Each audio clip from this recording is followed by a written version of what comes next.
Magandang araw, ako po si Teacher Che. Kumusta ka? I hope you are safe and healthy. Sa video ito ay tatalakayin natin ang tungkol sa ika-6 na modyul ng Araling Panlipunan 7 tungkol sa mga sinaunang kababaihan sa Asya.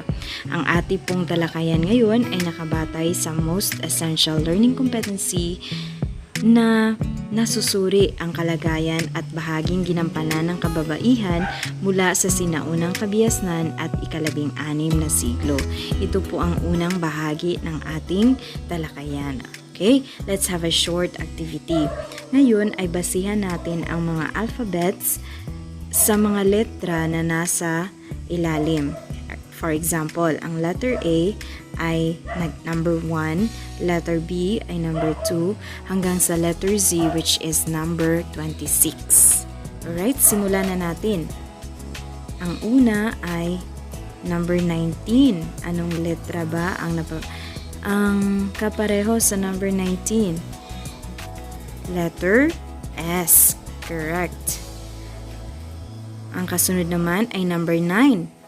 Which is letter I. Correct. And let's do the same for the next set of numbers until the last digit, which is number 1, which is letter C. Very good. It's sina. Ang nabuong salita ay sinauna. Ang galing mo. Let's proceed sa pangalawang salita. Number 2. Ang katapat na letra ay letter B. Number 1 is letter A, 2 letter B, correct? 1 letter A, and 5 is letter E. Good job! Nagawa mo. It's babae. At ang pangatlong salita ay 1, yes, it's letter A, 2 letter B, 1 again, it's letter A, and 5, it's letter E. Okay, correct? Now, ang nabuo nating mga salita ay sinaunang babae sa Asya. Tatalakay natin ang tungkol sa mga papel na ginagampanan ng mga sinaunang kababaihan sa Asya. Naniniwala ang ating mga ninunong Asyano sa papel na ginampanan ng mga kababaihan bilang mga diyosa. May mga diyosa rin na sinasamba ang mga sinaunang Asyano. Ang una rito ay si Tiamat. Pangalawa ay si Namo. Pangatlo ay si Inanna at pang-apat ay si Amaterasu o Mikami. Right? Si Tiamat ay diyosa ng si Tiamat ay diyosa ng mga taga-Babylonia na siyang pinagmulan ng langit at lupa. Ang lugar na Babylonia ay matatagpuan sa kanlurang Asya noong sinaunang panahon. Ang pangalawang diyosa ay si Namo. Siya ang diyosa ng tubig ng mga taga-Mesopotamia. Mahalaga si Namo sa paglikha ng tao sapagkat ang tubig ang isang mahalagang sangkap sa pagbuo ng luwad sa paglikha ng tao. Ang pangatlo naman ay si Inanna.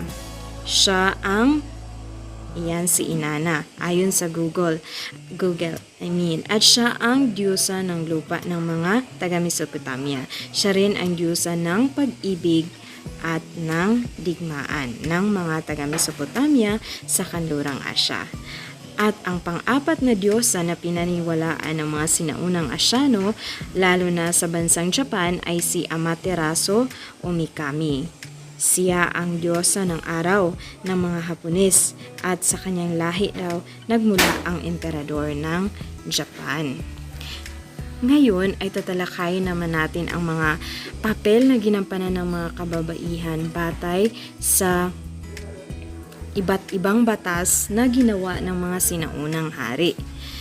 May napuntahan ka na bang kasalan sa iyong komunidad o mga kasalan ng mga sikat na artista? Diba kinakasal sila batay sa kanilang nararamdaman sa isa't isa? O yung may pag-ibig na namumuo sa kanilang dalawa.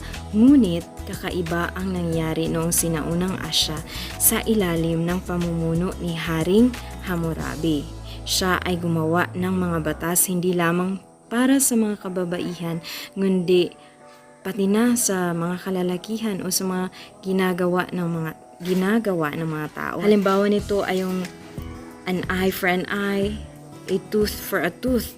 Kung kinunan ka ng mata ng iyong kaaway, ay kukunan din ng mata ang kaaway mo na yan.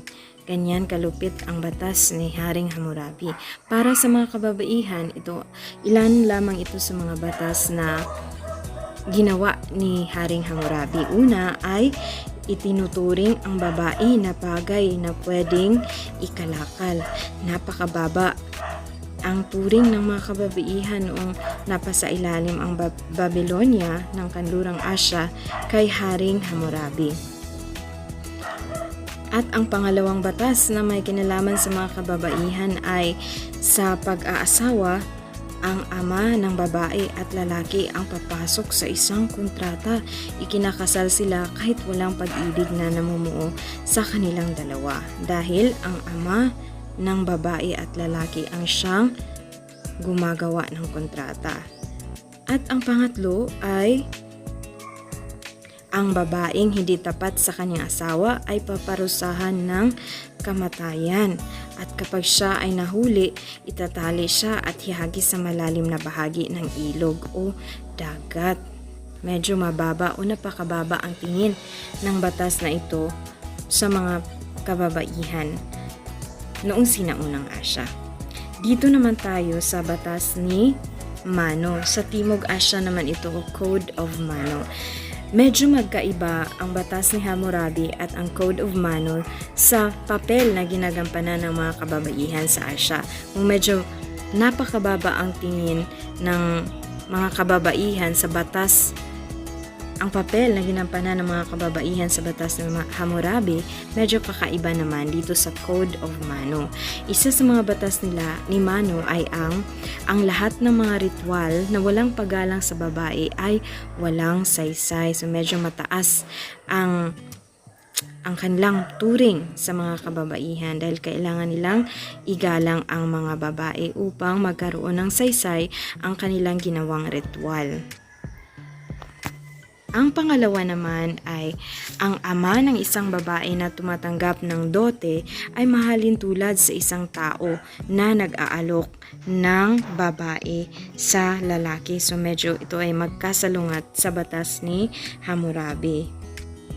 At ang pangatlo ay ang huwarang agwat ng edad ng mag-asawa ay 3 beses ang tanda ng lalaki sa kanyang asawang babae. Halimbawa, ang lalaki ay 27 taong gulang, ang babae naman ay 24 na taong gulang sa panahon ng kanilang kasal.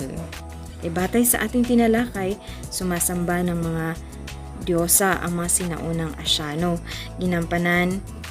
Mahalaga ang papel ng mga ginampanan ng mga sinaunang Asya sa bilang mga diyosa.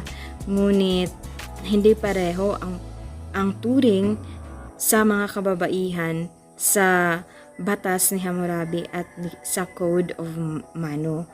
Sa Code of Mano, medyo mataas ang pagtingin sa mga kababaihan, ngunit sa batas ni Hammurabi, medyo napakalupit ng kanyang mga batas para sa mga kababaihan sa Asya noong sinaunang panahon, particular na sa kanlurang Asya sa Babylonia. Alright, it's activity time. Ngayon, sabihin lamang kung ang papel na ginampanan ng sinaunang kababaihan sa Asya ay naaayon sa batas ni Hammurabi o sa batas ni Mano. Okay, let's begin. Una, ang huwarang agwat ng edad na mag-asawa ay 3 beses ang tanda ng lalaki sa kanyang asawang babae. Kaninong batas ito? Magaling! Ito ay batas ni Mano o kodigo ni Mano, batas Code of Mano. Pangalawa, ang babaeng hindi tapat sa kanyang asawa ay paparusahan ng kamatayan. Kaninong batas kaya ito? Tingnan natin. Tama, batas ni Hammurabi. Next. Alright, yun lang pala, 2 lang. Ngunit meron pa naman tayong quiz sa dulo. Ayan, mag-quiz muna tayo. Let's begin. Anong ay ang diyosa ng pag-ibig at digmaan ng mga taga-Mesopotamia? Sino kaya? Correct! It's si Inanna. Siya ang diyosa ng pag-ibig at digmaan ng mga taga-Mesopotamia at siya rin ang diyosa ng lupa. Next. Sino ang diyosa ng araw ng mga Hapones na siya ring pinaniniwalaan sa kanyang lahi nagmula ang emperador ng Japan? Good job! It's Amaterasu o Mikami. Okay, next. Sinong En na diyosa ng tubig na mahalaga sa paglikha ng tao sapagkat ang tubig ay isang mahalagang sangkap sa pagbuo ng luwad? Nagsisimula sa letrang N. Very good. Answer is Namo.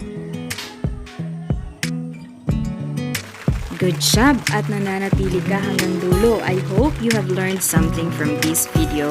And as always, if you found our video valuable and helpful, please don't forget to hit the like as well as the subscribe and the notification bell for more videos. Thank you so much for watching and enjoy learning.